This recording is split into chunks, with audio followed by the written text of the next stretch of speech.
Nurse कर देगी लक्ष्मी को मेंटल असाइलम में बंद और दे देगी नर्स लक्ष्मी को बेहोशी का इंजेक्शन और लक्ष्मी होगी मेंटल असाइलम में टॉर्चर। और ऋषि ने पुलिस वाले के सामने कैसे भी करके लक्ष्मी को मेंटल असाइलम से बाहर निकालने का कर लिया फैसला और लक्ष्मी का हो गया बुरा हाल। जी हाँ दोस्तों, भाग्य लक्ष्मी के आने वाले धमाकेदार एपिसोड में जब पुलिस वाले ऋषि को कहेंगे कि आई एम सॉरी सर, हम लक्ष्मी को मेंटल असाइलम से बाहर नहीं निकाल सकते जब तक कि ये मेंटल असाइलम वाले सर्टिफिकेट नहीं दे देते कि लक्ष्मी पूरी तरह से ठीक हो चुकी है और अब वो पागल नहीं है, तब तक हम लक्ष्मी को बाहर नहीं निकाल सकते। जिसे सुनकर ऋषि को काफी बड़ा शौक लगेगा और ऋषि गुस्से से पुलिस वाले को कहेगा कि आपको जो करना है करिए, लेकिन मैं मेरी लक्ष्मी को कैसे भी करके मेंटल असाइलम से बाहर निकाल कर रहूंगा। मैं ऐसी जगह लक्ष्मी को ज्यादा देर तक रहने नहीं दूंगा। On my hook and on my crook. ये सुनकर इंस्पेक्टर कुछ बोल नहीं पाएगा। जहाँ पर मेंटल असाइलम में नर्स डॉक्टर के कहने पर लक्ष्मी को मेंटल असाइलम के बड़े से हॉल में ले जाएगी, जहाँ पर लाइटें नहीं होगी और पूरा अंधेरा होगा और नर्स अंधेरी हॉल में लक्ष्मी को धक्का मारेगी और कहेगी कि चुपचाप यहाँ पर जाकर कोने में बैठ जाओ। तभी ऐसा सुनकर लक्ष्मी को काफी बड़ा शौक लगेगा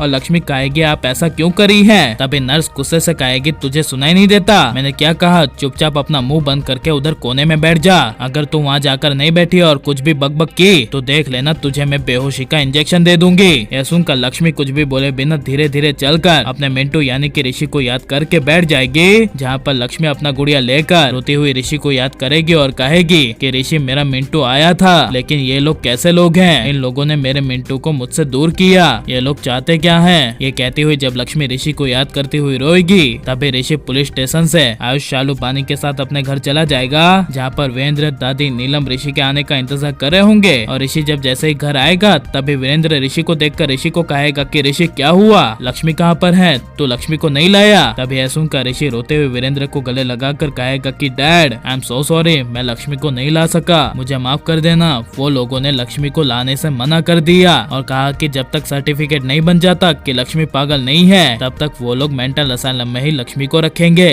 और अपने आंसू पोंछते हुए ऋषि गुस्से से कहेगा कि लेकिन मैंने फैसला कर लिया है कि मैं लक्ष्मी को ऐसे मेंटल असाइलम से बाहर निकाल कर रहूंगा, वहाँ पर नहीं रखने दूंगा। तभी यह सुनकर वीरेंद्र ऋषि को हौसला देते हुए कहेंगे कि वाह मेरे शेर, मुझे तेरे मुंह से यही सुनना था कि तू तेरी लक्ष्मी को बचा लेगा और ऐसा ही होगा ऋषि, तू अपनी लक्ष्मी को बचा लेगा। तभी यह सुनकर पीछे मलिष्का के होश उड़ जाएंगे और मलिष्का अपने मन में गुस्से से कहेगी कि ओ गॉड, अब यह सारा ड्रामा मुझे कितनी बार देखना पड़ेगा। लक्ष्मी अब इस घर से चली गई है तो मैं अब लक्ष्मी को इस घर में कभी आने नहीं दूंगी। कैसे भी करके लक्ष्मी को हमेशा के लिए मैं मेंटल असाइलम में ही रखूंगी, चाहे मुझे उसके लिए कुछ भी क्यों न करना पड़े। ये अपने मन में कहती हुई मलिष्का मेंटल असाइलम की नर्स के साथ लक्ष्मी को टॉर्चर करने के लिए मिल जाएगी और मलिष्का मेंटल असाइलम की नर्स के जरिए लक्ष्मी को इंजेक्शन दे देकर और ज्यादा पागल कर देगी, जिससे लक्ष्मी की हालत बुरी से भी बुरी यानी बदतर से भी बदतर हो जाएगी। और लेकिन आपको क्या लगता है कि ऋषि इतने बड़े खतरे से लक्ष्मी को मेंटल असाइलम से बाहर निकाल पाएगा क्या नहीं, और मलिष्का की सच्चाई आनी चाहिए और ऋषि को मलिष्का को घर से बाहर निकाल देना चाहिए क्या नहीं, ये सब हमें कमेंट में जरूर बताएं। और आप प्लीज इस वीडियो को लाइक शेयर हमारे चैनल को सब्सक्राइब करें। मिलते हैं नेक्स्ट वीडियो में, टेक केयर।